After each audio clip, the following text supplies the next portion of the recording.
আবারও হাজির হয়ে গেলাম নতুন একটা ব্লগ নিয়ে। আমাদের আজকের ব্লগ ভোলা জেলার প্রাকৃতিক সৌন্দর্য, জ্যাকব টাওয়ার, মেঘনা নদী ও ফাতেমা খানম জামে মসজিদ নিয়ে। প্রথমে চলুন মেঘনার পাড়ে। এই নদী শুধু জলধারা নয়, ভোলার প্রাণ।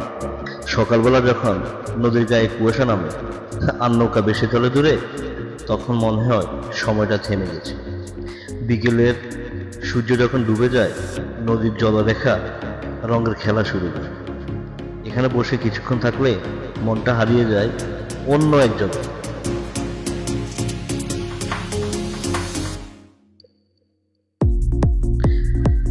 ভোলার রাস্তাঘাট অসাধারণ। যখন আপনি ঘুরতে যাবেন তখন আসলেই ভোলার রাস্তাঘাটগুলো দেখে আপনার প্রাণটা জুড়িয়ে যাবে। এরপর আসি জ্যাকব টাওয়ারে, ভোলার সবচেয়ে আধুনিক স্থাপনা, দক্ষিণ এশিয়ার অন্যতম উচ্চ পর্যবেক্ষণ টাওয়ার।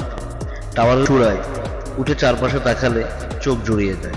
মেঘনা নদী, সবুজ গাছপালা আর শহরের রঙিন আলো সব মিলিয়ে এক অপূর্ব দৃশ্যপট।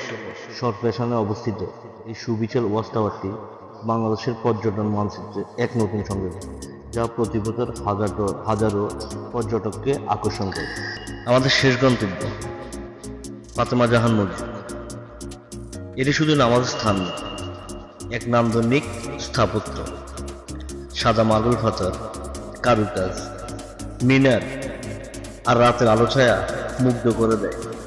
মসজিদের পরিবেশ এতটাই শান্ত যেন হৃদয়ের সব ক্লান্তি মুছে দেয় এক নিমিষে। এখানে কিছুক্ষণ বসে থাকলে হৃদয় জুড়িয়ে যায়।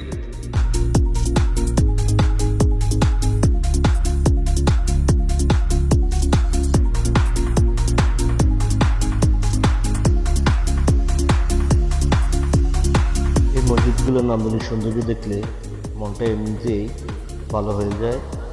আশা করি আপনারা যারা ভোলা জেলাটা ঘুরতে আসবেন, অবশ্যই ভোলা জেলার চারপাশে অনেক অনেক মসজিদ, নান্দনিক সৌন্দর্য ভরা মসজিদ আছে। আপনারা সবগুলো মসজিদ অবশ্যই দেখে যাবেন। আর